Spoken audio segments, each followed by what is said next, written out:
Speed matters on the PMP exam. You take too long time for a single question and you're risking it running out of time in the end, no matter how well you prepared for it in terms of the material. In this video, I'm going to solve 10 PMP questions and I'm going to showing to you how to answer each and every one of them in less than 60 seconds. It is going to be the same approach which helped me finally pass after 2 failed attempts, and also the same approach which I teach to my students to pass the PMP in just 8 weeks. But before we dive in, just a quick announcement. If you wanted to know more about how I structure the game test for my students to get this certification done in 8 weeks, and you're curious that how this program works and it might be a right fit for you, click on the first link in the description and book a call with me. On the call, I will walk you through exactly how the program works, what to expect, and see how this might be the right match for your goals and timelines. If you're having any trouble booking the time, just send me a DM on LinkedIn and I'll get back to you as soon as possible.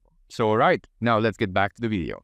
So here we are. Now for each question, I'm going to read it out loud. And after that, as you guys can see, I'm going to also start the timer for 60 seconds to make sure that we all see that what we're doing with time. While I'm actually being start solving the question, I'm not going to make too many annotations on the screen. I'm going to do the voiceover, and after that, I will do the explanation. But for each question, we're going to ask a few things first. Is this a question of waterfall or agile question? This will help you to clarifying of what type of mindset we should use for the question, and that will simplify things, and also simplification will come with speed as well, so that will also help you to increase the speed of answering questions. Also after that, we're also going to look for next steps or elimination technique. So that's something which I'm also teaching all of my students on passing in 8 weeks. So that's part of that kind of explanation, but it's super helpful. That's also what helped me to get this done after 2 years, which wasn't really pleasant at that time. So let's get started. So the project manager in an agile software development project finds it hard to leave decision processes to the team.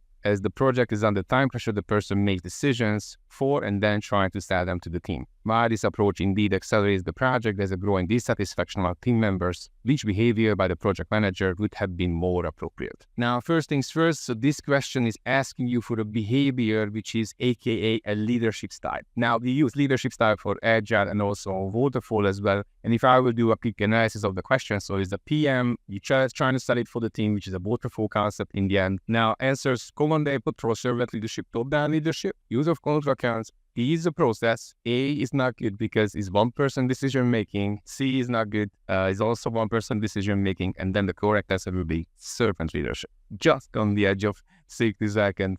Now, make the long story short, keywords which you're looking at here is PM, Agile software development project, also time pressure, person makes decisions, trying to sell them to the team. Now, this concept called team buy-in, and this is exactly a waterfall concept. Remember, on Agile, there is no such a thing that, for example, a Scrum Master or product owner will commit something on the teams we have. So that's why this is not existent. So that's why this is a waterfall question. And what we're going to use here is an elimination technique. Why? Because we're looking for a behavior which is a leadership style. Use of control accounts, this is a process. Has nothing to do with this. So you are down. Command and control, is it a behavior? Absolutely. Servant leadership? Absolutely. Top-down leadership? Absolutely. Now, the problem with A and C is that there is a one-person decision-making, which PMI always like to avoid most any circumstances. And then here we are, the best possible answer, which is servant leadership. Now, remember, on Agile, that's the default. So default.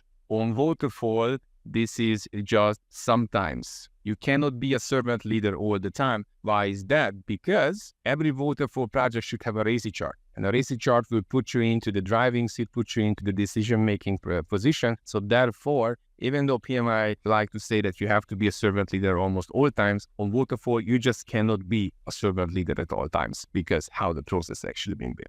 All right, so I hope you like the explanation. We're going to go to the next one. And yeah, let's see how we're going to solve that in 10 seconds as well. All right, so again, a lovely questions, and the timer is going to start right away. I think so. Yeah, there you go. So the PM spends some days to create a multi-page document which you call the project charter. Now, that's a clear indication that you talk about something waterfall here. The document should have been issued by a project sponsor. The sponsor found the document outside and asked for the condensed document. Which of the following usually not an element of the project charter and can therefore be removed from the document? The authority level of the PM, it cannot be removed because that's why we have the job in the first place. Detailed control accounts and work package descriptions or business need that the project was undertaken to address. or high-level risk. Now, what we know about the project charter, which is a waterfall concept, every project needs the charter and everything is on a high level. So if I look into B, it says detailed, that's something which is definitely not going to be correct in this case. Now, what does this mean? So you need to do always a type of analysis. So PM, multi-page document, which you're going to come back in a second, and is a project charter. Now, this is a clear indication that's a waterfall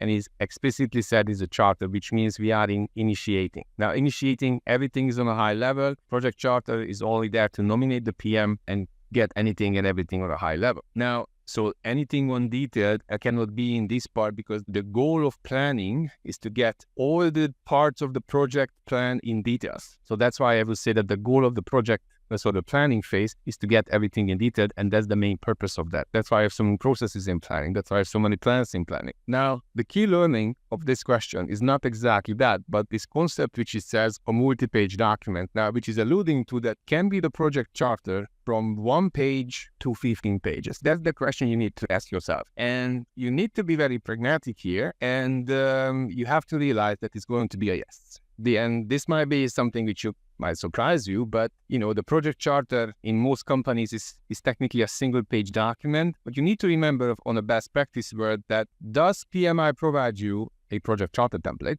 Now the answer, they don't. And that's exactly why you need to go the main concept of the charter, which is everything and anything which is on the high level. And if I give you an example, so if my project is build a nuclear power plant, technically the project charter will not just be 1 page, it can be even 30 pages, because anything and everything which is on a high level, that's the only filtering which needs to be applied for this one. So that's why, the key learning from this question will be, I think the secondary learning will be that the project charter is super important, and you need to make sure is not just 1 page, it can be more than 1 pages, but the key filtering, it needs to be on a high level. That's all it is. Let's have a look in question number 3. All right, let's get started. A project manager has been asked to support an internal project request by developing a business case. What kind of information a person expects to provide in this document? Very quickly, project manager, business case, all waterfall concepts, all in Agile. You don't have a project manager nor a business case either. So let's have a look. Again, waterfall, business case is needed before the project charter. So therefore, project charter high level. In this case, we have things even on a higher level. So if I look into the answers, A automatically says detailed, I do not bother. B says detailed, do not bother. C says detailed, do not bother. And I would say D is going to be the necessary information from a business standpoint, whatever the project is worth the investment. This will be the correct answer. And we just finished on the edge of 1 minute. But the key learning for this one is that, so you are in waterfall, keywords here, business case, project manager, waterfall. We are before initiating because the business case needed to have your project charter in the first place. So again, that's mandatory. And again, the reason why I did not read it further because it's nothing detailed at this point. Nothing detailed. So A is out, B is out, C is out very, very quickly. And then, the validity of D, you need to remember that you should not debate, is it right or wrong? You just simply need to know why is not D. And that's exactly what you need, because necessary information from a business standpoint to determine the project is worth the investment. Well, so we're creating a business case for every project, which help you determine that which project will be in line with the company's strategic objective to make sure we know exactly which project to get started. So therefore, I would say that, if PMI would have been said, or this question would have been said, D as a correct answer saying what's the name of the project manager, how long the project manager is with the company, will be still the correct answer. Because the others are incorrect, because simply there is a statement saying detailed. So almost doesn't matter what D will say, even if it have been said like, we're looking into the backlog to prioritize user stories, will be still the correct answer, because nothing is detailed at this stage. And that's why PMI really trying to make your life difficult for the exam. So that's why you need to practice a lot of questions to see through the challenges, see through the anomalies they're going to give you. All right. Already we had the question for you. Anyway, I'm going to solve this one. With your team, you are using the judgments from subject matter experts early during initiation to discuss perceived project risks. There's a number of experts from different disciplines available. You have to create a conversational setting to allow them to discuss their different views on the project and its risks. Which of the following techniques can ensure that the different perceptions and opinions are contributing to the expert discussion? Is it peer review, SWOT analysis, focus group, or monetary value calculation? Now we're going to sit using the same cookbook. Is it waterfall? Is it agile? You're looking for keywords. You're looking for subject matter experts early during initiation. Again, waterfall, initiating for disciplines and creating conversational settings to other than discussing different viewpoints. Now you look into the answers, monetary value calculation, that is related to risk management, and you do this as per planning. And this, your planning and risk management has nothing to do with this. Is it going to be a focus group? Maybe. SWOT analysis, again, a concept which definitely you do it in planning or maybe in monitoring, controlling, but is not a conversational setting. This is a analysis. And then you have the peer review. Now you need to remember who you are in this question. It says, with your team, you are, this is here. So you are a project manager, your peers, surprisingly, other project managers, which means in the eyes of PMI, you are a PMP and they are also PMPs as well. And that's how you guys going to be able to share the same amount of, the same type of mindset and so on and so forth. So it's not a peer review. It's going to be the focus group. It's going to be a focus group. Okay. The other key learning here is also on keyword side of things. In waterfall analysis, we only analyze on waterfall. On Agile, we not do any analysis. Remember, analysis can be done in planning and monitoring, controlling. Why? To planning, create the great plan, and monitoring, controlling to make sure whatever execution be completed is matching with the plan. So that's why you need to do analysis. Same as with the calculation, you only calculate in planning and monitoring, controlling for the same reasons. And always simply knowing those keywords will speed up so much and helping you to clear the blur with any questions that is you will be surprised. And that's why I'm keen that you go into the realms of every question and the details of the questions. All right. And then another bonus learning. It says SMEs, and PMI also sometimes refers to experts. Now remember, waterfall, we have SMEs. Experts, we only have it on Agile. Why? Because on Agile, I need a single expert who's going to be the software developer. That's why there are no SMEs on Agile. Another amazing quick learning. All right, now let's have a look. Yep, the timer started. So your project is executed with a globally spread virtual team. Co-location is not possible. The project progress has been found to be too slow due to communication impediments among team members. Which measure is most likely to help team members act as one team and speed up the project? Quickly analyzed co-location. Agile always complicated. This is not complicated, so therefore that's 4 by default. What is the problem? You're looking for communication problems, so you need to solve communication.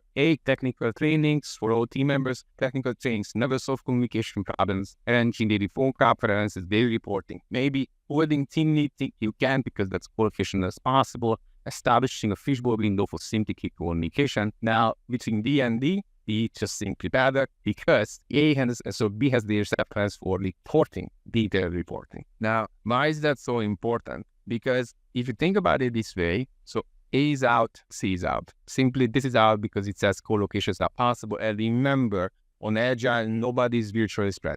There is no such a thing. Is not existent, not possible, does not exist. Is always, waterfall is a nice to have or a preferred as co-located, but other than that, Agile is a mandatory requirement to be co-located. And you have some communication problems, which is amazing. Now, technical trainings will never solve communication problems. So that's where we have in the problem with B as well. Arranging daily phone conferences, that's fine, but the detailed reporting will never solve communication problems. It's just going to never happen. So therefore, you also need to have a little bit of a high level of trust in yourself and practice, because do you really need to know which crazy Japanese guy figured this out, what the fishbowl window is? And my answer is that not necessarily. We just simply have to use elimination technique and you're going to find the correct answer anyway. Because in this case, you might not know what the fishbowl is, but you're still going to pick it as a correct answer for all the other reasons which we talked about the other answers. But ultimately, what the fishbowl is in this scenario, you have the two teams, they nominating a spokesperson, and from now on, these two spokespersons talk to each other, and then they talking to the team afterwards. That's exactly what this technique is all about in this scenario. Yeah, I mean, this was slightly difficult, but if you get this right up front, that those certain rules, that co-location is only Agile, you set for self into a correct answer into seconds, because you cannot let yourself into the, where the question is trying to fool you, trying to interpret, trying to, take you into an area where the question is just confusing. You need to see through what is it all about, and you always refer into the best practice, that how the logic works, why one is better than the other one, why technically the elimination technique will get you there, simply because you cannot memorize and learn, cannot memorize everything by heart. And that's the key reality. Okay. Question number 6, and let's have a look. The project management team wants to procure a customized product which can be specified easily and are available in identical grade from several vendors. Now, the procurement document will be probably have to support what main intention. A, describing the needs in the project in a sufficient details to enable vendors to make suitable proposals based on each one's specific strength, specifying attributes of the requested deliverables and detail to get identical bids from vendors, while selecting the least cost method, which is always going to be preferred because that's referring to the cheapest available option, helping to clarify approved project scope statement and giving guidance to break down WBSW's dictionary, developing risk management plan and risk report from those risk management. Amazing. So this question, by the looks of it, is going to be a big beautiful question. We no longer, because it's all about procurement, we no longer initiating, but we still don't have a scope baseline. So therefore, D and C is out. A and B, P sounds better because of the least cost method, because that's the cheapest available option. And it was that the correct answer. Now, giving a bit of a more explanation here is that why I'm saying is that, so this is waterfall and we are somewhere planning, but we don't have a scope baseline yet because exactly we don't know exactly what we want, because even by PMI, to making the right procurement decisions, you need to have a scope baseline. So your statement of work based on your scope baseline. So therefore, without a statement, without a scope baseline, you can't create a statement of work either. And therefore, that's why I'm saying if you don't have a scope baseline, using that analogy, you don't have C is not good, D is not good. D, I would say that the challenge with this is that make suitable proposals on each and every one specific strength. So the vendors are pushing their own ideas or their own products, which should be the best product or the best solution. Whereas if you look into, again, for little keywords here and using different color, so it says details to get identical bids. You remember on top it says, so identical bid, you have identical grade and allow selection of least cost method. So that's why, the cheapest available option coming into play. So altogether, B was the correct answer. Now, this was a very specifically difficult question, something which might require, I would say, a couple of reiteration and thinking it through. You might need an expert helping you to unblock this one, but that's something, I'm trying to help you with every question.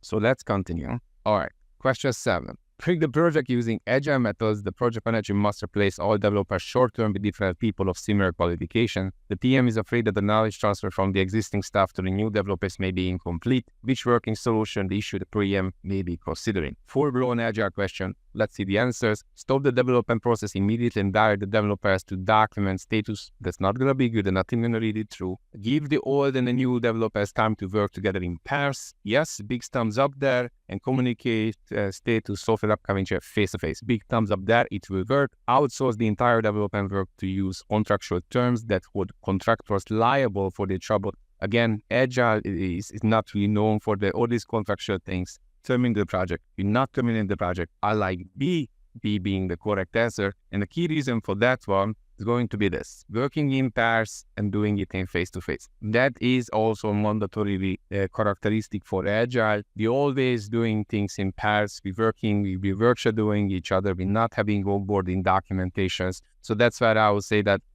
number one, stopping the work immediately. We not do that. We not terminate too radical of the solution. Again, PMI never prefer radical solutions. You always think it through, either in terms of the focus of delivering the value or to make sure that you can stick to your plan and your critical path in case of waterfall, and then outsource the entire development work and contractual terms. Well, my problem with this is that, do you remember PMI saying what is the best contract for Agile and Scrum? And I think the answer will be they never said. They said that the best contract will be which is in line with the value delivery. So therefore, again, going to these terms and contractual discussions, you're more likely going to do this in waterfall than on Agile in the first place. Okay? So key things to remember. First, you identify that's an Agile question, and then absolutely, so that sounds Agile, all the kind of way of explaining is Agile, and then only B has anything to do with Agile, which is working in pairs and doing the face-to-face. All right, well done if you picked B. So let's have a look into the next one. The PMO of your company is performing a health check, which is a project management audit. In your company, I find that most of the various plans in the projects are neither consistent nor up to date. which of the following statement is true? A project can be easily executed without a valid, updated, and working project management plan, as things are going to change anyways. The consistency of various plans are secondary because only results matters. The lack of systematic planning leads to reactive behavior, miscommunication, conflicts, and often needs for continuous firefighting. Poor planning and insufficient updating of project management plans are rather uncommon as reasons for cost overruns. Now, this is amazing. We are in a waterfall rounds, and overall, you're looking for something true, which is a clear statement in this case. Now, overall, C is definitely one which is completely true on it is nature, and that will be your correct answer as well, because you're looking for a true statement. Project cannot be executed without an updated plan. You cannot do it. PMI never said that results the only thing that matters. Poor planning, insufficient updating, rather uncommon. Well, that's the key reason for project failures. So you're very well done getting down to C as the correct answer, because that is something true. I like to call these questions like a best practice question, which is really, trying to focusing on, do you know the process? Do you know the definition? Do you know how the mindset works in general? And that's plenty enough to solving those questions. It's more like the text that you need to read a lot of text just to understanding what is it all about, but that will come with the practice. Now, the secondary learning of this question will be around the project management audit, that in the waterfall, because that's a waterfall question. Now, first thing you need to ask, is this a valid process? And the answer will be no, because there are 3 audits on the waterfall process, 3 audits only. That is risk,